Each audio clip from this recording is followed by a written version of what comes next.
1820, Hans Christian Ørsted fez sua grande descoberta de como transformar a eletricidade em magnetismo. Naquele momento, todos os cientistas da Europa sabiam que outra grande descoberta estava por ser feita. Ela consistiria em descobrir como utilizar o magnetismo para produzir eletricidade. Eles também sabiam que o autor dessa descoberta se tornaria imortal. Assim, todos voltaram correndo para os seus laboratórios e começaram a trabalhar. 12 anos se passaram e nada aconteceu. Ainda hoje, 12 anos é muito tempo. Para a maioria de vocês, 12 anos equivale a 2/3 de sua vida. Isso é quase a metade da minha vida. De qualquer maneira, a descoberta não ocorreu durante todo esse tempo. Em ciência, quando se compreende alguma coisa, é muito difícil lembrar como era antes, quando não a havíamos ainda compreendido. O fato é que, durante esse período, foram realizadas muitas experiências que envolviam essa descoberta. Mas ela ocorria de maneira tão complicada que não puderam ser compreendidas. Mas, uma vez feita a descoberta, e tendo sido ela reduzida à sua essência, não pode ser mais simples. Eu vou lhes mostrar. Aqui temos um simples pedaço de fio enrolando uma espira. Minha tarefa é fazer com que uma corrente elétrica percorra esse fio. O fio está ligado a um galvanômetro, que está ligado a esse ponto de luz. Se eu fizer com que a corrente percorra o fio, aquela luz irá se mexer. O que devo fazer para isso acontecer? Usar um magnetismo. Aqui temos um ímã. Usar esse ímã para fazer uma corrente percorrer esse fio é muito fácil. Basta trazer a espira até o ímã ou afastá-la novamente. Aí está. Essa foi a grande descoberta. Mais uma coisa. Se eu movimentar o fio para trás e para frente e repetir outras vezes, a corrente flui num sentido e no outro, oscilando na espira. Virtualmente, toda energia elétrica, de uma forma ou de outra, é gerada por esse mecanismo. Em outras palavras, essa descoberta é o próprio fundamento da nossa civilização elétrica. E esse é o nosso assunto de hoje.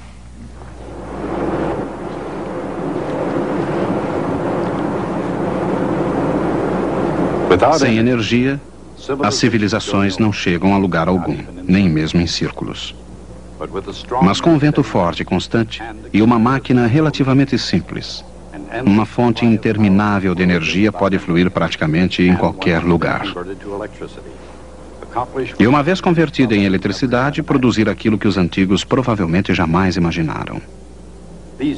Hoje parece fácil, mas para compreender como o vento produz eletricidade, é preciso nos aprofundarmos mais um pouco e trazer a questão sob uma perspectiva histórica.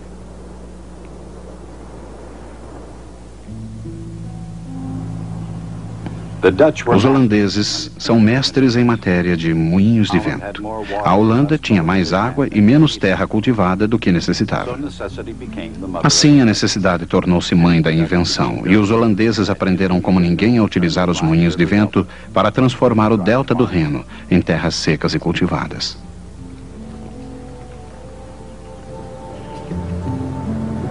Mas no século XIX, outro tipo de revolução estava no ar. Era o poder e a glória do vapor. Apesar de toda sua majestade, o futuro não seria dos moinhos de vento, mas sim dos motores a vapor, alimentados pelo sólido mineral chamado carvão. O carvão era barato, sólido como uma pedra e facilmente acessível através da linha de trem mais próxima. Assim, durante algum tempo, o carvão foi um sucesso. Mas, tanto no comércio quanto na química, poucas coisas permanecem inalteradas por muito tempo. E mesmo com todo o sucesso do carvão nos países industrializados, um elemento novo e diferente entrou em cena. Ele se chamava eletricidade. Em nenhum outro lugar, ela foi estudada com mais afinco do que na Royal Institution, em Londres. E ninguém a estudou mais profundamente do que o mais diligente e intuitivo cientista do século XVIII, Michael Faraday.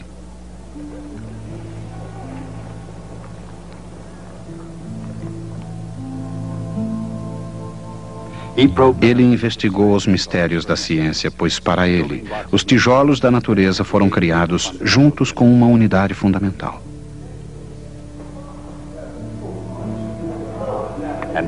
Faraday acreditava que o projeto original seria encontrado dentro das leis da física. Com essa crença, Faraday sentiu-se motivado a descobrir um novo elo entre duas das forças fundamentais da Mãe Natureza, o magnetismo e a eletricidade.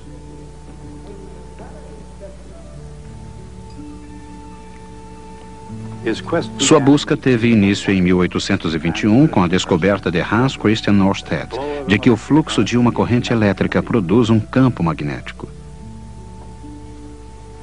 Antes de mais nada, Faraday reproduziu a experiência. Em seguida, de uma maneira indireta, deu um importante passo à frente. Inventou um dispositivo que girava durante todo o tempo em que seguia o campo magnético circular criado por uma corrente. A partir de então, quando pensavam em coisas capazes de produzir energia, as pessoas já não pensavam apenas em moinhos e máquinas a vapor. Com esse notável aparelho, uma corrente elétrica podia produzir trabalho físico. Em outras palavras, esse foi o primeiro motor elétrico do mundo. Mas a mente incansável de Faraday viu mais do que apenas círculos de força magnética na descoberta de Ørsted. Nela, ele descobriu uma questão científica crucial. Se uma corrente elétrica é capaz de criar um campo magnético, será que um campo magnético é capaz de criar uma corrente elétrica? A resposta não surgiu facilmente. Foi preciso muito óleo de iluminação e papel, brilho e tenacidade, combinações incalculáveis de molas, ímãs e fios. O trabalho levou mais de uma década, o que levou os biógrafos a falarem da sua lendária paciência. Mas em 1831, Michael Faraday encontrou a resposta. Ao ligar uma bateria a uma mola, uma corrente fluiu por instantes em outra mola.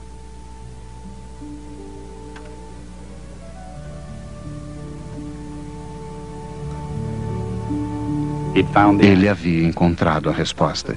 E nesse processo havia descoberto o princípio da indução eletromagnética. Como funciona realmente a indução eletromagnética?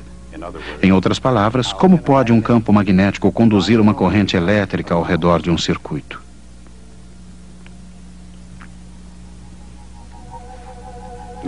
Os campos magnéticos aplicam forças às cargas elétricas, mas só quando as cargas estão em movimento. A direção da força é perpendicular à velocidade e ao campo, e depende do sinal da carga, neste caso, negativa.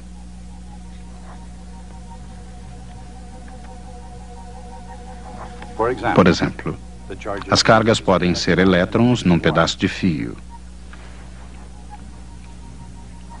Basta movimentar um fio através de um campo magnético para que uma corrente tente fluir. Mas o campo de um ímã pode ser perpendicular em todos os pontos a um pedaço circular de fio. Assim, a movimentação dessa espira produz uma força que faz fluir a corrente por toda a espira. A corrente flui num sentido se a espira se movimenta para cima, e noutro sentido se a espira se movimenta para baixo.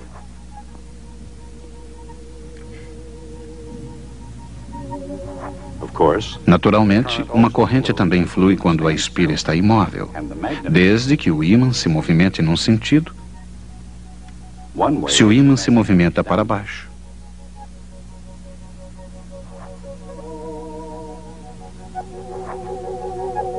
E noutro sentido, se o ímã se movimenta para cima. Na verdade, Faraday descobriu que qualquer método que faça variar o campo magnético através de um circuito é capaz de fazer uma corrente fluir. Por exemplo, ele podia induzir uma corrente movimentando um ímã em relação a uma mola.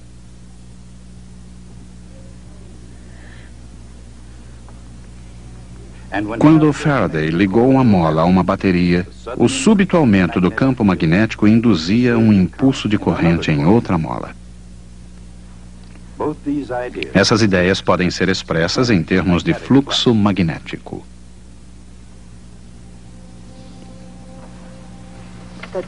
O fluxo magnético total através de uma superfície é a integral do componente do campo magnético perpendicular a cada elemento de área que constitui a superfície.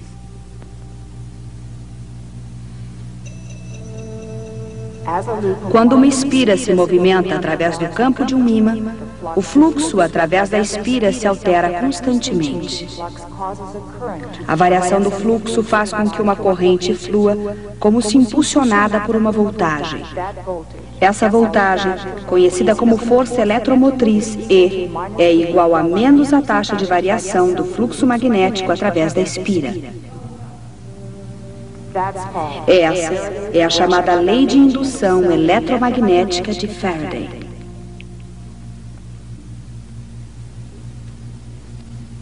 Uma geração mais tarde, num continente distante, outros gênios pioneiros aproveitariam ao máximo a descoberta de Faraday.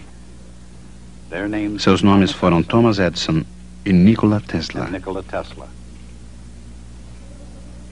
Ao contrário de Faraday, no entanto, sua maior ambição era fazer máquinas funcionarem e darem dinheiro.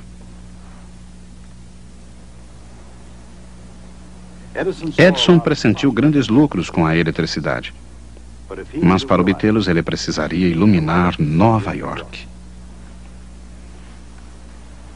Isso exigiria uma rede de geradores muito potentes. Não importa que forma de engenharia esses geradores possam assumir. O princípio de todo dínamo tem origem na lei de indução eletromagnética de Faraday.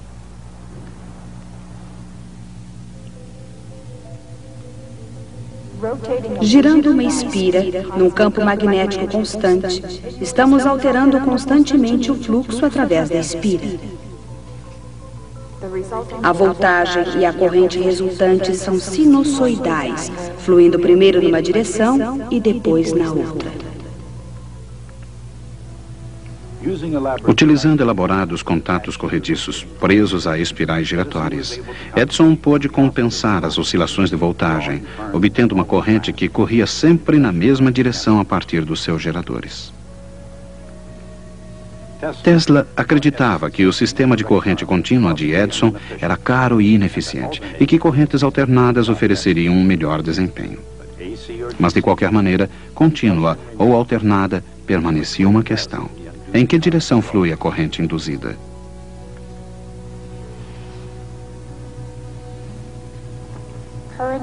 A corrente flui através de uma espiral sempre que o fluxo magnético que a cruza altera.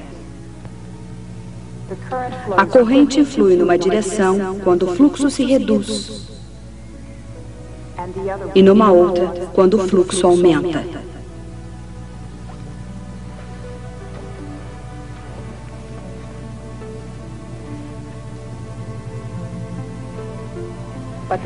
Mas a corrente induzida no fio também cria o seu próprio fluxo, cuja direção depende da direção da corrente. O fluxo criado pela corrente induzida se opõe sempre à variação do fluxo exterior. Essa regra é conhecida como a lei de Lenz. O resultado da adição dos dois campos é uma redução da velocidade, na qual o fluxo magnético, através de qualquer circuito, é capaz de se alterar.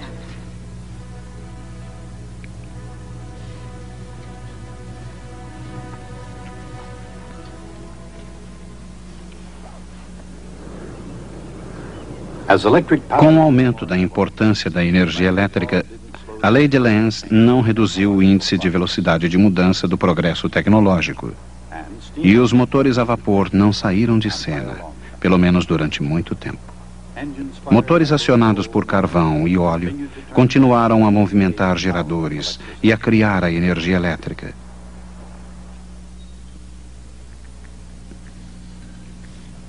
No entanto, quanto mais carvão e óleo eram extraídos e consumidos, mais se tornava evidente que a Terra começou com um estoque limitado e que, em alguns casos, como era o caso de combustíveis fósseis, o fim já estava próximo. Assim, prosseguiu a busca de alternativas. Durante algum tempo, a energia hidroelétrica foi uma grande promessa.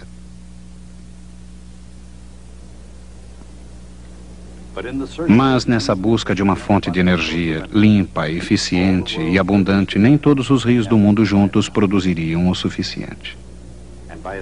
E nem o vento.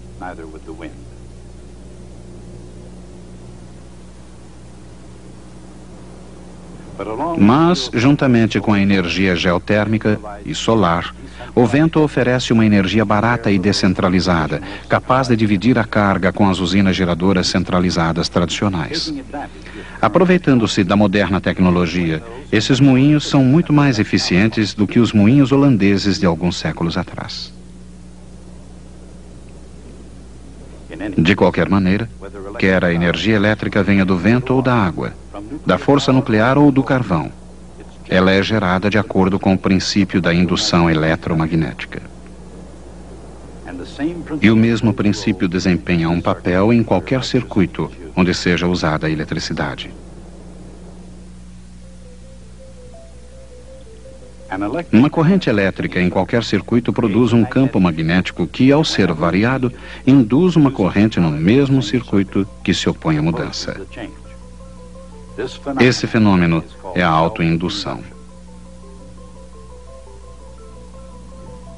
O efeito da autoindução é maior numa espiral de muitas voltas, chamado solenoide, exatamente porque ela dá muitas voltas em redor do fluxo inconstante.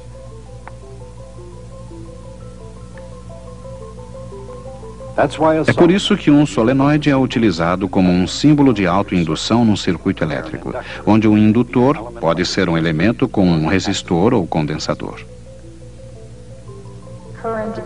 O aumento de corrente no indutor provoca uma força eletromotriz oposta de acordo com a lei de Faraday.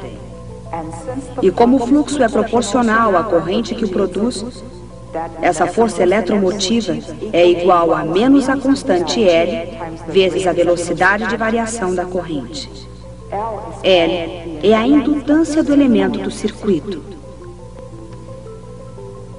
Um indutor se opõe e retarda o aumento da corrente no circuito, enquanto o resistor pode provocar uma queda da corrente através da dissipação de energia.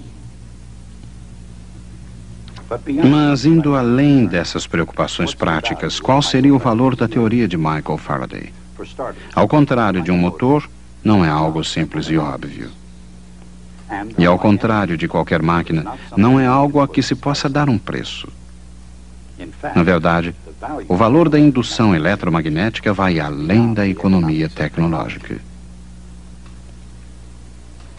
Isso porque a teoria de Faraday revela algo novo sobre a natureza dos campos elétrico e magnético, e nesse processo altera as regras que regem o jogo da natureza.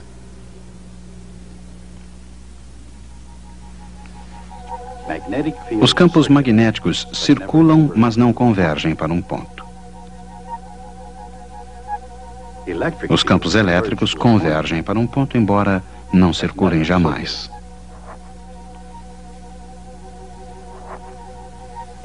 Em linguagem matemática, isso significa que a integral de linha de um campo eletrostático em redor de qualquer trajetória fechada é sempre igual a zero.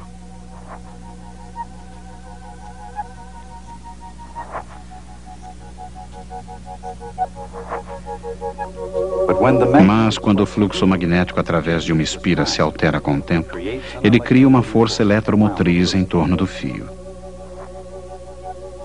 E essa força eletromotriz é resultante de um campo elétrico cuja integral de linha não é igual a zero.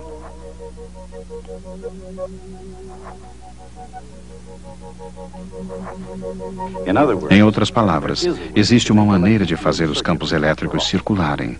Isso é possível alterando-se o fluxo magnético.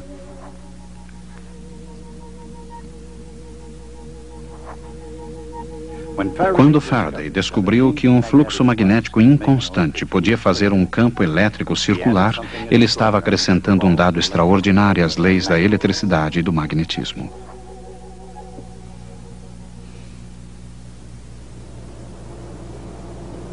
Assim, embora se afirme com frequência que não existe nada de novo sob o Sol, isso não se aplica à indução eletromagnética.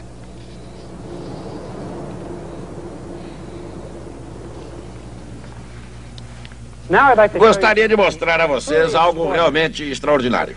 Mas primeiro, vou explicar o que vocês irão ver. Quando começamos a discutir a indução eletromagnética, foi assim que expliquei como seria o seu funcionamento.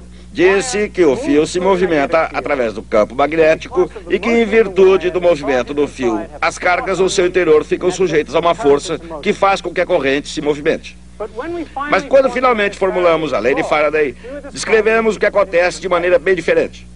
Dissemos então que a força eletromotriz é proporcional à velocidade de variação do fluxo magnético total através do circuito.